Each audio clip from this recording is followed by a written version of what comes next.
Hey everyone, it's Vintage Vinny, and welcome to another antique store haul. Everything I'm going to be sharing with you today came from two local places, Beaver Creek Antiques and Antique Crossroads.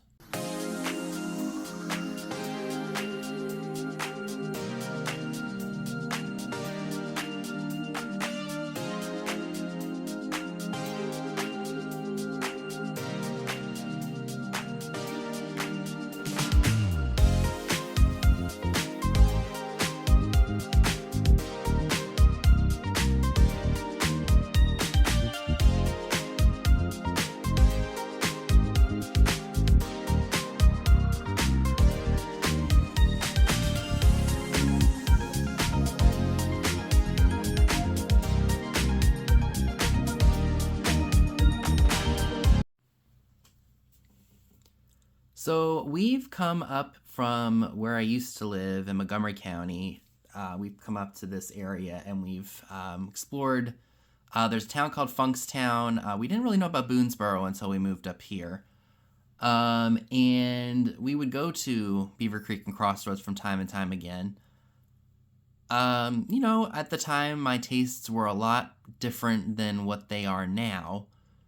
So I wouldn't really be able to find anything. And I also, at the time, was not reselling. I think the last time we were actually up this way when we lived in Montgomery County was... I was at Home Goods at the time, so maybe I was like 22, 20, maybe 20, 21 years old. Anyway, so they're both basically right next to each other. You can literally walk from one store to the other, or if you just want to hop in your car, there's like a little area where you don't have to go out on the main road just to turn into the other store. Like you know what I'm talking about? Like that little shoulder has a white line. So if you're just going from like where Beaver Creek is all the way over to Crossroads, you don't have to get on the main road in one of the lanes. Anyway, so Beaver Creek is, I would say, more expensive than Crossroads is. Beaver Creek is more true antiques, like they have a lot of furniture and they have advertising and all that stuff, which is good. But it's I want to say a bit harder for me to find things in there to sell because a lot of people there know what they have, or they just price it. They price it at retail, or they price it at way more than what I think it's worth or what it really is worth. So, but there's still a good variety there. Some booths, I skip because I know I just can't find anything in there that's worth my effort to, buy, to sell, or, like if you know your local antique stores and don't go to this dealer, just walk past. You can get through these places in a cinch. Like I know a lot of the places that I go to, I know what booths to go to and which ones not to, because it's not worth looking when you can't get anything, right? It's worth looking, don't get me wrong, because sometimes they may have something they miss.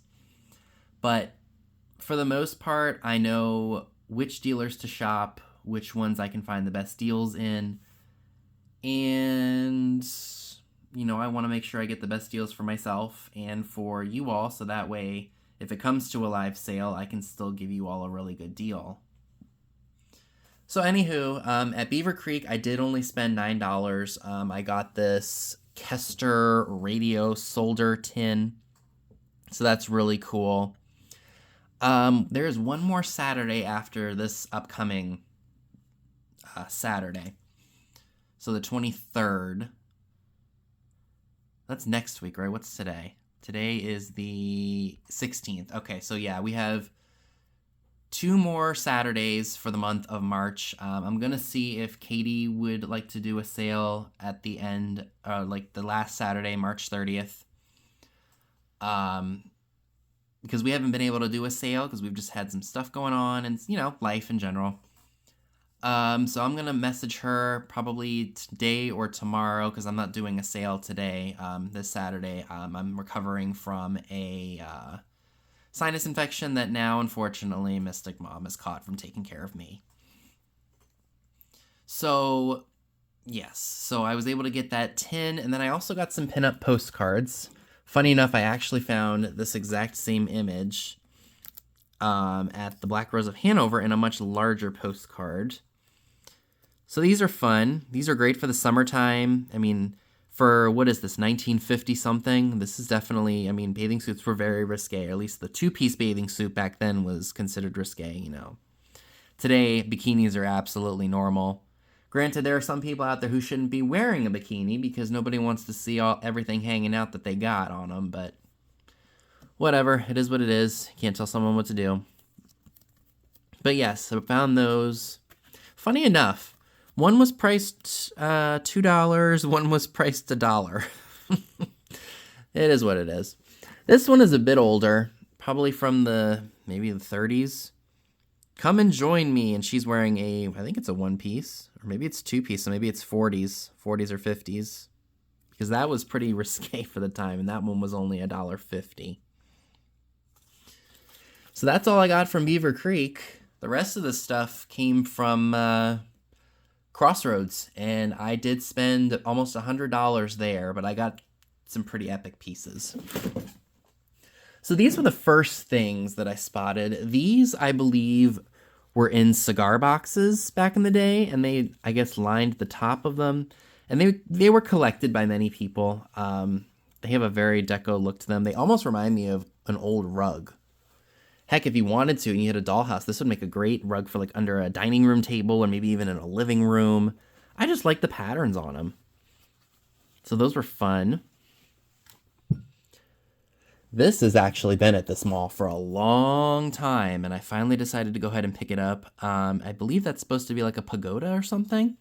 It is made in Japan, and I think I'm going to be bringing that to my sale this upcoming week. So please make sure you are subscribed to the channel and are thumbing the video up, because I do sales on Saturdays at 6 p.m. Eastern. So I know people do like to collect the different wall pockets, and that will definitely come off. I'm going to probably take some, what do they call that stuff? Nail polish remover or alcohol to that. So I'm going to, or hopefully going to, see if that will help that in any way. So what else do I want to show? Oh, yes. One of my favorite booths that always has really reasonable prices on most of his things. I did find this Balik ornament. You know, Balik, depending on what it is, it can do really well, and sometimes it can just not do so well. But this is an ornament. I looked it up. Somebody has one listed for $80, but no solds. I took a shot in the dark for $2.25. I may have it up for quite a while because, you know, Christmas time is... I mean, we just basically got over it. It's March, so it's only been 4 months almost. Not even that. But Christmas stuff, do pick it up as best I can all year round because, yeah, sometimes it sells, and sometimes it sits and sells at Christmas time. You know, just never know. I did pick up this really cool, saucy book called People and Pictures from June of 1954. Got a really pretty lady in a two-piece bikini. Again, risque for that time period, not so risque now. And looks like we've got, oh, that's Iris Menschel. Woo, baby, baby. But you flip through and we've got the lovely Anita Ekberg. Woo, baby. She was gorgeous back in the day. Leopard print bikini, or actually that's a one-piece. But yeah, she was a doll back in her day. You get the idea, just very pin-up-y, risque images of a lovely Anita Ekberg, and other women in here too. Not controversial today, well, to a degree maybe it is a little bit, but, you know, based on what there is out there now, this is pretty, I would say, PG-13. I did find this piece, and I know that amber glass typically is better at fall time, but people who do mid-century, they like the Danish modern wood. Amber glass is really great for that. So I did pick this up. I have something similar in white with the blue, I call them scallops, but I call them waves because that's what it looks like to me. So this was probably, I want to say maybe Knaw made this. I could be very wrong about that, but I'm almost positive that Knaw made this. Don't quote me on that, but I could be very wrong about that. Oh, this. So he has, this one dealer has a dollar shelf, like everything on it is a dollar. And I spotted this glass and I thought it was really interesting. I looked it up, and it's part of I think it was made by Imperial. So I will probably have this listed on eBay as like a replacement, like if somebody needs one glass to replace the one that they broke, or if they collect this line of glassware. It's ribbed and it's got a really cool texture to it. I love touching it. So that will be up for grabs on eBay, as well as the Balik ornament. You guys know we have a pet bunny, and I haven't shown you all her in a while. Maybe the Saturday before Easter, I'll see if maybe Mom can bring her up for me before we do the show, because I know you all like to see her, and you haven't seen her in quite a while. Bunny with a top hat. I have a duck that has a top hat, and this one was made in Japan. I got this in a booth that was 45% off, so it was, what, $5.50? So I love that. Another booth that was 45% off, I did get an awesome Howard Johnson's Hotel bank. I saw this, I think I saw this at another antique store, and it was really, really beat up. Like, it was broken in places, and I didn't want to buy it. But this one is in good shape. Cosmetically, it's got some issues, but I absolutely love it. This is probably from the 60s, but I love the mid-century, almost... Well, it's got kind of like a mixture of deco and mid-century, because the font is very deco, but the architecture of the hotel building is definitely mid-century, don't you think? So, so cool. So I've seen a lot of the amethyst black glass pedestals, but I've never seen one this big for a punch bowl. Or at least I think it's for a punch bowl, because look how freaking big it is. Punch bowl, planter, I have no idea, so I'm going to clean that up.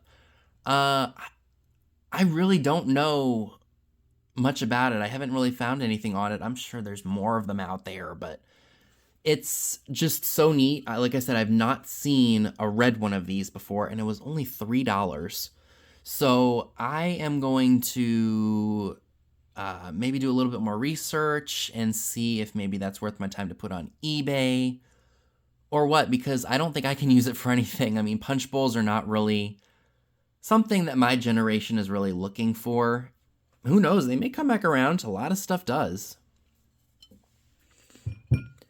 So I did also pick up some books. That's another thing that you should look for at antique stores. If you are a glass collector, or maybe like a pottery collector, something along those lines, for the longest time, I kind of steered away from them, just, because it's just one more thing to have. But, a lot of these books, Scott has really turned me on to them, and I hope that didn't sound wrong, but, because I buy glassware sometimes, I pick up stuff like this every now and then if it's inexpensive and I want to learn about it. And, sometimes Google Lens is not the most accurate in terms of trying to identify something. So, it's almost like Google Lens in reverse. Like, let's say you get a pattern name for something. Like, let's say I Google Lensed this, for example, and it came up as, like, Pilgrim or Kanawha. And, well, like they say, a lot of those glass companies sold molds to each other, and they made the same stuff. Or they used the same mold to make their glass, only they had slight little differences in it.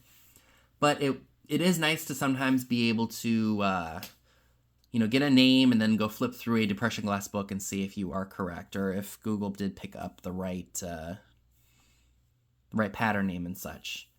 So they're good to have for reference. And they made so many different ones out there for cookie jars and dolls and lady head vases, depression glass, radios, like I have right here. So many of them out there, and if I find ones that are interesting to me and I don't have it, I will definitely pick it up. I'm going to have to look and see, because I have a few books on depression glass. I'm trying to think of what I have. I've got jadeites and depression glass ones, cookie jars, head vases, Lefton. you know, whole 9 yards. You get my point. That was a little bit of a rant or a ramble, but you get what I'm trying to say. They're good to have for reference if you're not sure, if you're feeling like Google doesn't accurately give you what you're looking for. So I did pick up the radios book I had bought it with the intentions of giving it to Scott. I messaged him when I was in the store. He didn't respond right away, so I just went ahead and picked it up because it was $5, which is not a lot of money to, it's inexpensive. So I went ahead and just took a risk. And then I did pick up the Depression Glass 12th edition book for myself. I have to see what issue I have upstairs. If it's an older issue, I'll have to look through and see if there's just more to it, and then maybe I'll sell that one. And then I also got this Bugs Bunny Gets a Job book. This is from 1952. I have a soft spot for some of the old children's books, even though I don't want kids myself. It's in good shape. It's got that old book smell, which I love. It smells like it just has been sitting in a basement or something for many years. And again, it is marked 1952. So I love that. And Bugs Bunny's a soda jerk. So I do have 2 other items that I'd like to share with you all, and then that will be it for this video. So these are 2 really fun items here. This is a tiny Musical Money punch board. Very, very cool. Never seen one that small before.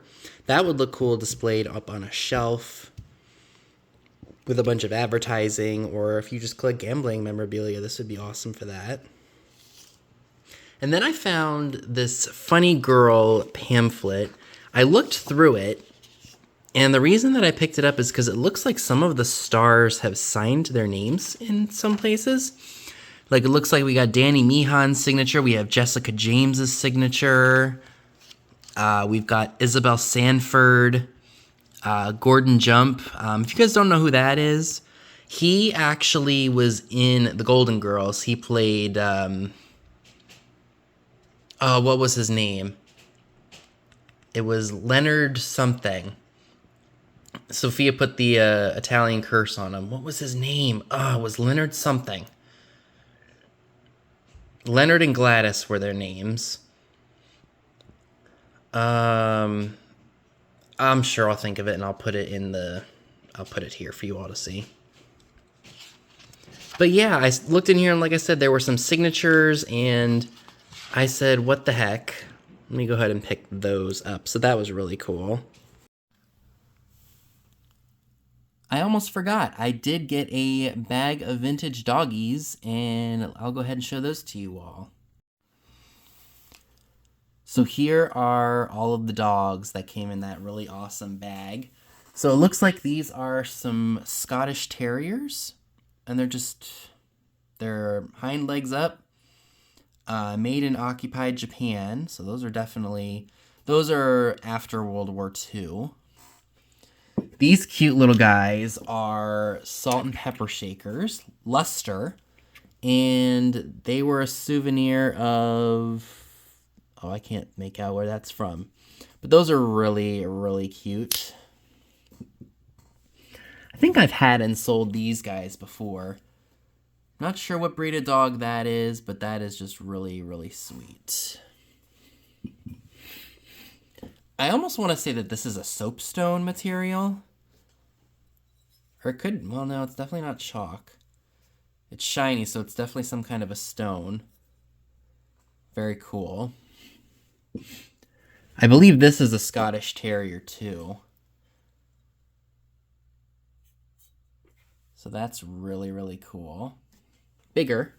Then I've got this Scotty dog with the pup. So that's really, really adorable. And amazingly, no damage, considering these were all just in a bag. The dealer must have just brought those in. That's why they haven't been handled as much.